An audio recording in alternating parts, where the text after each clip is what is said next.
Bom dia, esse é o Visão Libertária de 5 de agosto de 2019. Notícia do jornal O Globo, sugerida e comentada por Alan Albuquerque. A Arábia Saudita autoriza viagem de mulheres sem aval de guardião masculino. Enquanto isso, no Oriente Médio, mulheres árabes têm seu direito natural de ir e vir reconhecido pela máfia governamental da cidade de Riad e finalmente podem viajar para o exterior sem precisar do aval dos maridos/donos. Finalmente a Arábia Saudita chega a 1850, reconhecendo direitos individuais básicos das mulheres que já eram reconhecidos no resto do mundo há 2 séculos. Mas ainda persistem na Arábia e em vários outros países da região uma série de limitações legais específicas para mulheres. Governo algum tem o direito de limitar a liberdade de quem quer que seja, mas limitar a liberdade de um grupo apenas é particularmente cruel, é preconceituoso. É um absurdo completo que ainda existam países que tratam mulheres como seres de segunda categoria.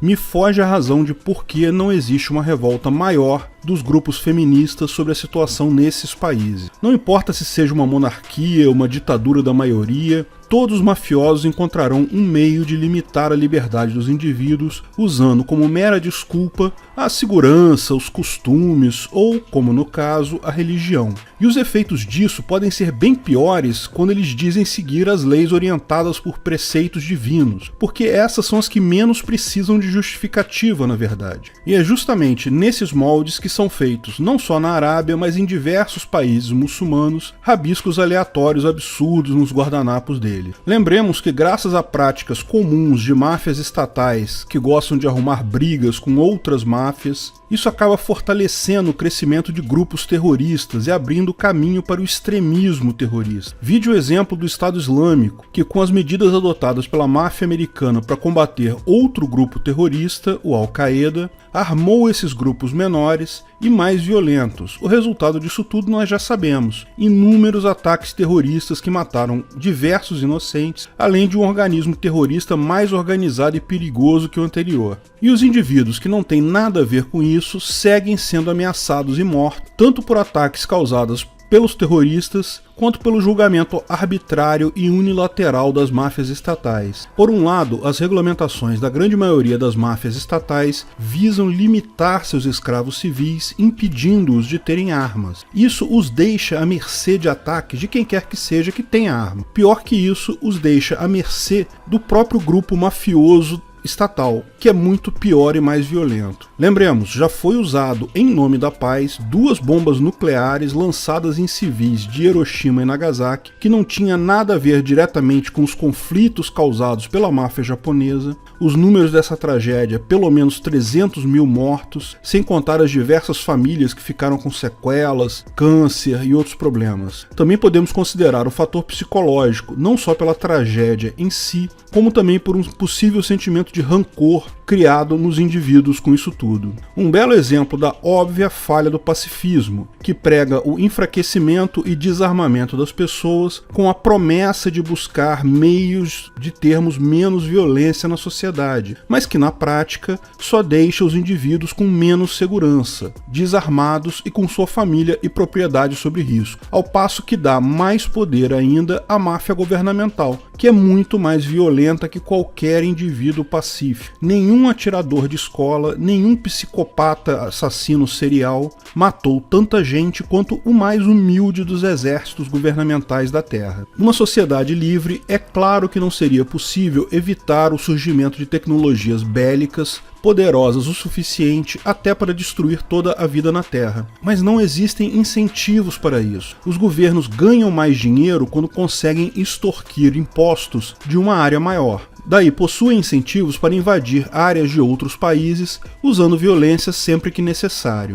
Você pode alegar que, mesmo no anarcocapitalismo, também existe o incentivo para um fazendeiro anexar uma parte de uma fazenda ao lado. E isso é verdade. Mas veja que estamos falando de escalas diferentes aqui. O ponto central é que a violência organizada e planejada de um governo, de uma máfia governamental, é muito maior que a eventual violência de um indivíduo contra o outro. E para essa violência pequena, a informação livre dentre as várias pessoas da região garante que vai gerar uma punição para o agressor, seja na forma de uma pena legal ilegal na justiça privada, seja na forma de ostracismo. Como Hans Hermann Hoppe coloca, remoção física da sociedade, que não significa expulsar de fato a pessoa. Isso seria uma imposição coercitiva de justiça, mas simplesmente as demais pessoas da sociedade pararem de fazer negócio com aquele indivíduo que não se submete às regras básicas de convivência. No final das contas, é a história do camponês com o rato que eu já tratei em outro vídeo. Violência é sempre algo ruim,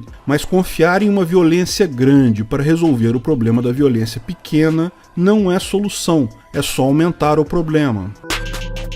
Notícia da Exame sugerida por Leandro Basile e comentada por Cauã Henriques. Primeira regulamentação de criptomoedas começa a valer no Brasil. No dia 1º de agosto de 2019, entrou em vigor a normativa da Receita Federal que visa fechar o cerco sobre as transações com criptomoedas. A normativa não cria um imposto novo, além daquele já existente de 15% sobre lucros acima de 35 mil, que vale na verdade para todos os ganhos de capital. A Receita, você sabe, não pode criar impostos, só o Congresso parasitário pode. Por favor, não deem a ideia para esse povo, hein? Mas a Receita diz que irá aplicar multas, pesadas por sinal, para quem não declarar qualquer tipo de movimentação. Aparentemente, eles ficaram incomodados que todo mundo só declarava ganhos que, coincidentemente, só chegavam ao máximo de R$ 34.999, e devem estar se achando gênios por terem feito essa portaria, quando na verdade só vão fazer agora todo mundo ir para o underground. A questão aqui é que essa normativa só tem como atingir quem está visível no sistema, ou seja, corretoras de criptomoedas e empresas liquidadoras que têm CNPJ. Se você está cadastrado em alguma corretora brasileira, você provavelmente recebeu um e-mail avisando sobre essa normativa. Corretoras internacionais ou qualquer outro serviço de transação peer-to-peer é simplesmente invisível aos olhos do governo, exatamente como fez Daniel Fraga, que se escondeu tão bem que está invisível até hoje. Lembre-se também que o lucro só é apurado de fato quando você retorna o investimento para reais. Então, se você passa seus papeizinhos coloridos para moedas criptográficas e os mantém lá, não há lucro apurado de fato. Essa normativa da Receita é um incentivo para você ir e ficar. Outro caso engraçado do governo tentando te parasitar aconteceu com o principal desenvolvedor da moeda anônima Monero. Após o governo dar indícios de que iria investigá-lo, Ricardo Spagni disse que sua Paper Wallet molhou num terrível acidente de barco, perdendo acesso total às suas criptomoedas. Que pena. Essa é, via de regra, a solução para qualquer wallet que tenha problemas judiciais. O governo consegue rastrear as transações até a sua carteira, mas estabelecer que aquela carteira é sua, ele só consegue fazer se você entregar essa informação para ele. Lógico, se você mantém a sua carteira numa exchange legalizada, fica fácil ligar a carteira a seu nome. Os fundos lá estão ligados ao seu nome e a corretora não tem como fugir disso. Mas você pode ter quantas carteiras queira, e assim pode escondê-las em pendrives minúsculos, pode transferir os bitcoins das suas exchanges para a carteira pessoal. Embora o governo saiba que a transação foi feita, saiba que a carteira de origem é sua e saiba qual é a carteira de destino, ele não tem como ligar aquela carteira de destino a você. Como o cara disse, em último caso, perdi minha carteira e vai ficar por isso mesmo, porque o governo não tem como saber se é mentira ou verdade e não tem como quebrar a criptografia da moeda para provar qualquer coisa que seja. Também temos o caso do criador do antivírus McAfee, que em janeiro deste ano fez um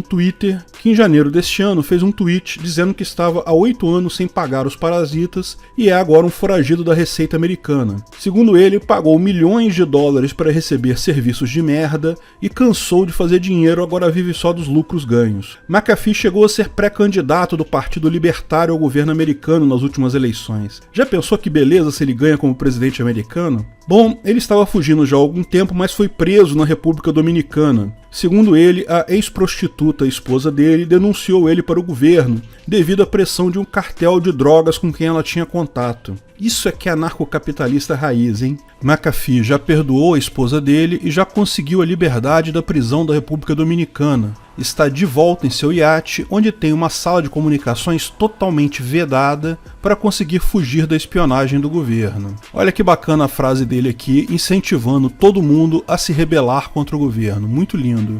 E é lógico que nem todo mundo tem um iate para fugir para águas internacionais. Então, a maior parte das vezes, a melhor escolha mesmo é não bater de frente com a máfia governamental. Na verdade, isso vale para qualquer máfia. Se você mora em Rio das Pedras, não bata de frente com a milícia. Se você mora numa favela do Rio, não bata de frente com o Comando Vermelho. Lembre-se, a maior parte das pessoas lá são só burocratas que só querem voltar para casa com seu contra-cheque gordo, sem se meter em mais confusões que o necessário. Sim, as pessoas ali são parte de uma máquina opressiva e desumana, mas são seres humanos. Seja educado, busque brechas na lei, jamais parta para o confronto direto. Essa é a beleza da coisa. Ricos sempre conseguiram fazer isso fácil, levando a sua grana para bancos na Suíça, nas Ilhas Caimã e outros paraísos fiscais. Para você que é pobre como eu, as alternativas era deixar o dinheiro no banco, onde o governo consegue pegar a parte dele a hora que quiser, ou guardar dinheiro em papel em casa, onde o governo também consegue pegar a parte dele na forma da inflação.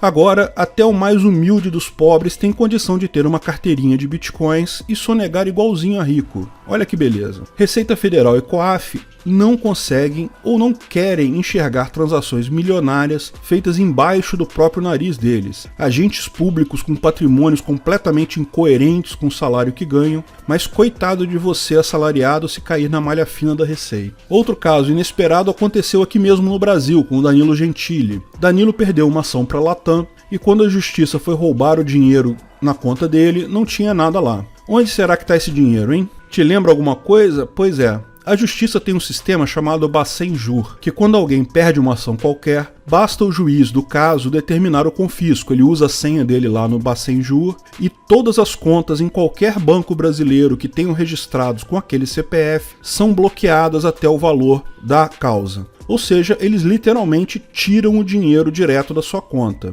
Essa é mais uma daquelas soluções idiotas do governo, porque o que acontece com 100% das pessoas que perdem ações da justiça é que elas não deixam mais nenhum dinheiro no banco. Isso está cada vez mais fácil com as criptomoedas. O melhor jeito de ter privacidade financeira é operar com corretoras estrangeiras e na hora de converter para papelzinho colorido, se for necessário, usar o método peer-to-peer e fazer transações bancárias sempre abaixo de R$2.000, porque essas não são informadas por seu banco para o Banco Central nem a Receita. Existem catálogos com pessoas confiáveis e plataformas como a Bisq, que atendem muito bem para quem quiser anonimato e manter o seu dinheiro contigo mesmo.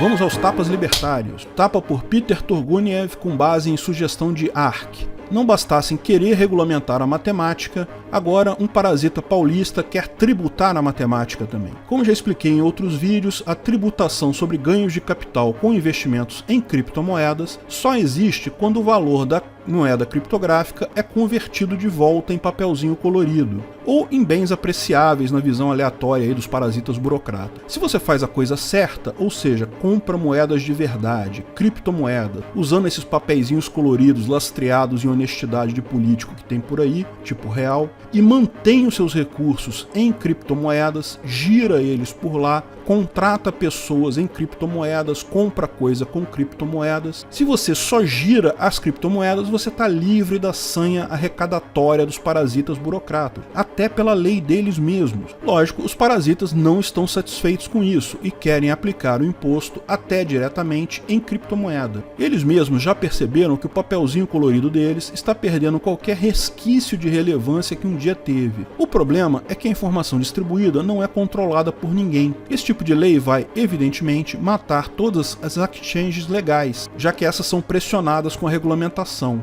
mas só vai dar mais força para peer-to-peer e carteiras autônomas. Isso só vai valorizar as criptomoedas a longo prazo. Tapa por Luiz Felipe Ribeiro. A imprensa esquerdista do Leblon, no afã de querer desmoralizar Bulbasauro, resolveu agora criticá-lo pelo fato de anunciar que estuda uma queda na alíquota de imposto sobre os jogos eletrônicos. As manchetes são do tipo: Brasil vai perder 50 milhões com a redução de impostos. Caraca, como esse povo é torto. O governo de Banânia pode até ser que perca dinheiro, mas meu amigo, isso significa 50 milhões a mais no bolso das pessoas. Na boa, tem que ser muito gado para cair nessa conversa. Como é possível possível pessoas ainda defenderem serem chicoteadas pelo Estado. Quanto menos imposto, é melhor para todo mundo, é melhor para as pessoas. A única taxa aceitável de imposto é 0%. Impostos só servem para ferrar com a economia e aumentar a parasitada. Ainda bem que a dita grande imprensa está perdendo relevância cada vez mais rápido. Notícias de verdade você encontra aqui, diariamente, no Visão Libertária. Obrigado pela audiência. Se você é patrocinador do canal, não esqueça do nosso Hangout amanhã. Temos questões a decidir e temas para determinar. Se não é patrocinador, ainda dá tempo. Qualquer ajuda de até R$1 já te torna patrocinador e você pode participar do Hangout. Veja as páginas de apoio no site visãolibertaria.com no rodapé da página. Até a próxima!